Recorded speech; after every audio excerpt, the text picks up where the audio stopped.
Hi viewers, welcome to our channel. ప్రస్తుతం మనతో పాటు ఇమ్మంది రామారావు గారు సీనియర్ జర్నలిస్ట్ ఉన్నారు. వారితో ఒకసారి మాట్లాడదాం. సార్ నమస్కారం. సార్ నమస్తే బాబు. సార్ వైసీపీ నేత బోరగడ్డ అనిల్, మనకు తెలుసు పవన్ కళ్యాణ్ గారి పైన అండ్ చంద్రబాబు నాయుడు గారి పైన ఎప్పుడు కూడా అనుచిత వ్యాఖ్యలు చేయడంలో ఈయన ముందుంటారు. అయితే ఈయన ఆఫీస్కి దుండగులు నిప్పు పెట్టడం జరిగింది సార్. మొత్తం ఆఫీస్ తగలబడిపోతున్న దృశ్యాలన్నీ కూడా మన సోషల్ మీడియాలో వైరల్ అవుతున్నాయి. మరి ఎవరు చేస్తారు, ఏం జరిగింది సార్ అసలు? ఫస్ట్ ఆఫ్ ఆల్ ఆయన వైసీపీ నేత కాదు, ఆ మాట ఆయనే చెప్పాడు. తర్వాత జగన్మోహన్ రెడ్డి గారి సింపథైజర్స్ ఓకే, అంటే కొన్ని లక్షల మందిలో ఒకడు. ఆయనకి అంత అధికారం ఎక్కడి నుంచి వచ్చింది? ఈయన ఒక కిరాయి హంతకుడు, అంటే 420.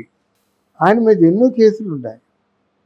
కర్ణాటకలో ఈయన ఐఏఎస్ అని చెప్పుకొని తిరిగాడు, అంతటి ప్రబుద్ధుడు.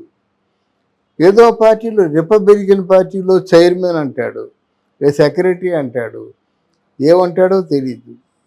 ఇట్లాంటి పరిస్థితుల్లో మరి ఎంత ప్యాకేజీ తీసుకొని చెప్తే మాత్రం అంత పేర్చేగిపోతారు. ప్యాకేజీ లేకుంటే ఎవడు మాట్లాడు. అంటే ఆయనకి అదేమి సరదాగో, ఈ చేసే వాళ్ళకి అదేమి తిరుపుతో నాకు తెలియదు. కానీ చంద్రబాబు నాయుడిని, పవన్ కళ్యాణ్ని, మా అధినేత కానీ అనుమతి ఇచ్చినట్టయితే ఓ గంటలో లేపేస్తా అంటాడు, చొక్కా తగిలించుకొని. అంతేకాకుండా పవన్ కళ్యాణ్ కుటుంబాన్ని అందరినీ కూడా దారుణంగా చంపుతామన్నాడు. ఇంకా మిగతా విషయాలు మాట్లాడడం వాడి సంస్కారం లేకపోతే మనకు ఉంది. కానీ మొత్తం ఫ్యామిలీ అందరినీ, పిల్ల భార్యలతో మొత్తం అందరినీ కూడా లేపేస్తా ఉన్నాడు. దీని అంతటికీ బ్యాక్గ్రౌండ్ ఎవరు? ఇంత దారుణంగా మాట్లాడేవాడు రేపొద్దున్న మీకంటే డబ్బు ఎక్కువ పారేస్తే మిమ్మల్ని మాత్రం అలా మాట్లాడనేటువంటి నమ్మకం ఏమిటి? అలాంటి వాళ్ళని మీరు ఎందుకు ఎంకరేజ్ చేయాలి? ఇదేనా మీ పరిపాలన? అంటే మీ తాలూకు అపోజిషన్ పార్టీ వాళ్ళని మానసికంగా రవ్వంత ప్రశాంతతగా లేనటువంటి పరిపాలన మీది ఏమవుతుంది, ఏమరుగుతుంది, ప్రజల్లో ఏమి చేంజ్ వస్తుంది? ఈ మాటలే మిమ్మల్ని పూర్తిగా ముంచేశాయన్నమాట. ఇక్కడ అనిల్ కుమార్ గురించి చెప్పేది ఏంటంటే, అనిల్ కుమార్ని ఎవడు నమ్మడు. ఆయనే గతంలో ఆఫీస్ కాలిపోయినప్పుడు ఆయనే నిప్పంటించుకొని ఆయనే ఇది వాళ్ళ పనే అన్నాడు. వాళ్ళ పని అనేసి మరి ఇంకేదో ప్యాకేజ్ తీసుకున్నాడు. ఏదో ఇన్సూరెన్స్ ఇస్తారు కదా, అలా పార్టీ నుంచి ఎక్కడి నుంచో ప్యాకేజ్ తీసుకున్నాడు. ఇప్పుడు ఇంకొక పెద్ద మాట, ఈ కాలుస్తే కార్లు అవి తగలబడవు, విలువైన వస్తువులు ఏవి కూడా దెబ్బతినవు. ఏదైనా మామూలు అంతా కలిస్తే 10,000 రూపాయలు లోపున ఉన్నవే కాలుస్తాడు, ఈలోగా ఆరిపేస్తారు ఎవరొకరు. ఇది ఈయన మాటలు ఎవరు పట్టించుకుంటారండి?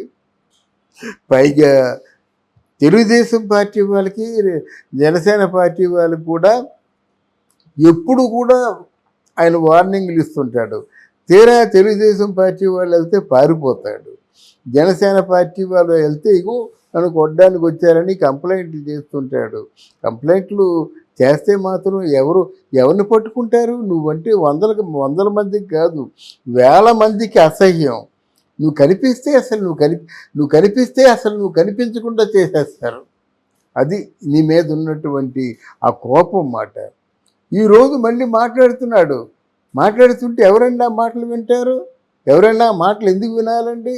వాడికి ఇంకా శిక్ష ఎందుకు పడలేదా అని ఆలోచిస్తున్నాను. వాడు సమాజం మధ్య ఉండకూడదు. వాడు ఒక మనిషి రూపంలో ఉన్న మృగం. అర్థమైందా? మాట్లాడితే మాటలు ఏంటండి? మర్డర్లు చేయమని ఎవడు చెప్పండి మీకు?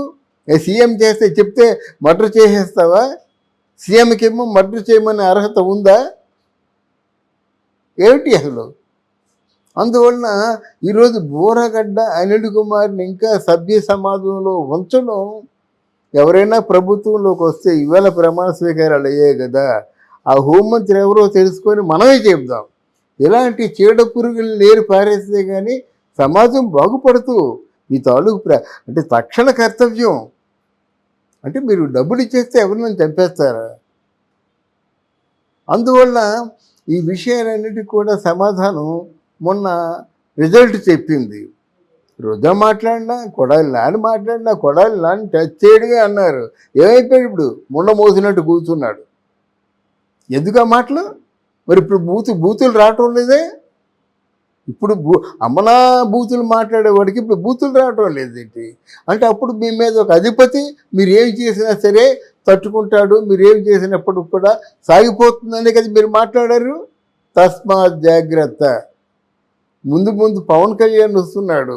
పవన్ కళ్యాణ్ మనతో మాట్లాడే మాటలు కానీ, మనతో అంటే మీడియాతో మాట్లాడే మాటలే కానీ కరెక్ట్ అయితే చీడ పురుగులు లేరు పారేస్తారు అంతే. పరిపాలన సజావుగా సాగనివ్వరా? అది ఈ విషయంలో మాత్రం ఆయన మా ఆఫీస్ కాలిపోయిందన్నా, లేకపోతే నిలువున నీళ్లు కాలిపోతున్నానని చెప్పినా ఎవరు పట్టించుకోవాల్సిన అవసరం లేదు. తప్పు చేసే వాళ్ళకి తప్పకుండా శిక్ష అనుభవించాలి. అనుభవిస్తేనే ఇంకొకరు తప్పు చేయకుండా జాగ్రత్త పడతాడు. కానీ ఇప్పుడైతే కాల్ చేసింది తగలబెట్టింది మాత్రం టీడీపీ లేదంటే జనసేన శ్రేణులు అయ్యి ఉంటుందని చెప్పేసి వాళ్ళైతే ఆరోపించడం చూస్తున్నాను సార్. అవునండి, అలాగంటారండి. ఇప్పుడు ఆడు తగలబెట్టుకొని నేనే తగలబెట్టుకున్నాను అక్కడ జగన్మోహన్ రెడ్డి దగ్గర సింపతి కొట్టేయడం కోసం అని అంట కదా. ఇప్పుడు ఏముంది, అయ్యా నా ఆఫీస్ తగలడిపోయింది, కనీసం ఆఫీస్ మెయింటెనెన్స్కైనా ఒక 50 లక్షలు ఇవ్వండి అంటాడు. అంతే కదా, ఏదో ఒక సానుభూతి పరంగా ఒక దృశ్యాన్ని చూపించి డబ్బులు గుంజుకోవడం. ఆయన ఒక నయా పైసా ఇవ్వడు. చివరికి ఈ బూరగడ్డ అనిల్ కుమార్ అనే వాడి చావు కుక్క చావు. ఎవరు రక్షించరండి వాడిని. అసలు వాడిని గురించి ఆలోచించకూడదు. వాళ్ళు 4 తిట్లు తిట్టాలి, ఎందుకురా ఈ జన్మ అని వాడి జన్మ మీద వాడికి విరక్తి కలగాలన్నమాట. నాకు ఎందుకంటే అంత కోపం వస్తుందండి. ఎవరి పిల్లల్ని, ఎవరి తల్లుల్ని, ఎవరి కూతుర్ని వాడు గంటలో ఫినిష్ చేసేస్తాడండి. అంటే నీ చేతిలో కత్తి ఉంటే ఫినిష్ చేసేస్తావా? మార్కెట్లో 190 కత్తులు దొరుకుతున్నాయి. కత్తికొకరిని చంపేస్తే ఇంకేముంది? అందువల్ల ఇట్లాంటి మనకి ఉదాహరణగా మిగిలిపోతారన్నమాట. ఇంత దారుణంగా మాట్లాడేవాళ్ళు మళ్ళీ ఏదో పని చేసి ఏదో విధంగా సింపతి గెయిన్ చేసి ఏం చేస్తారు? వీళ్ళు చేయగలిగింది ఏం లేదు. జరగవలసినంత అపకారం జరిగిపోయింది ఆ పార్టీకి ఇలాంటి వాళ్ళ వల్లనే. అది మిగతా పాలకవర్గం కూడా ఇలా మాట్లాడించే వాళ్ళని పెట్టుకుంటే వీళ్ళ గతి అంతే ఉంది. అది మీరు మాట్లాడండి, నాయకులు మీ మనసులో భావాన్ని మీరు చెప్పండి, మీకు జరుగుతున్న అన్యాయం మీరు చెప్పండి, మీ ప్రోగ్రెస్ని అడ్డుకుంటున్న వాళ్ళ గురించి మీరు చెప్పండి. ఎవరి చేత కిరాయి వాళ్ళ చేత మాట్లాడించలేబట్టి ఒక రోజా, ఒక అనిల్ కుమార్ యాదవ్, ఒక అంబటి రాంబాబు, పేరుని నాని, కొడాలి నాని, వల్లభనేని వంశీ మాట్లాడేసి అయిపోతుందా? వీళ్ళేమి స్పోక్స్ మ్యాన్లా? వీళ్ళు అధికార స్పోక్స్ మ్యాన్లా? వాళ్ళు శాఖ మరిచిపోయి మాటలేంటండి ఇదంతానా? ఎంత దారుణం, కాకపోతే ఎంత ఘోరంగా ఆంధ్రదేశం పతనం అయిపోయినట్టు ఇలాంటి మాటలు మనం వింటాం. కనుక ఆయనకి ఎంత పనిష్మెంట్ అయినా అనుభవించి తీరాల్సిందే.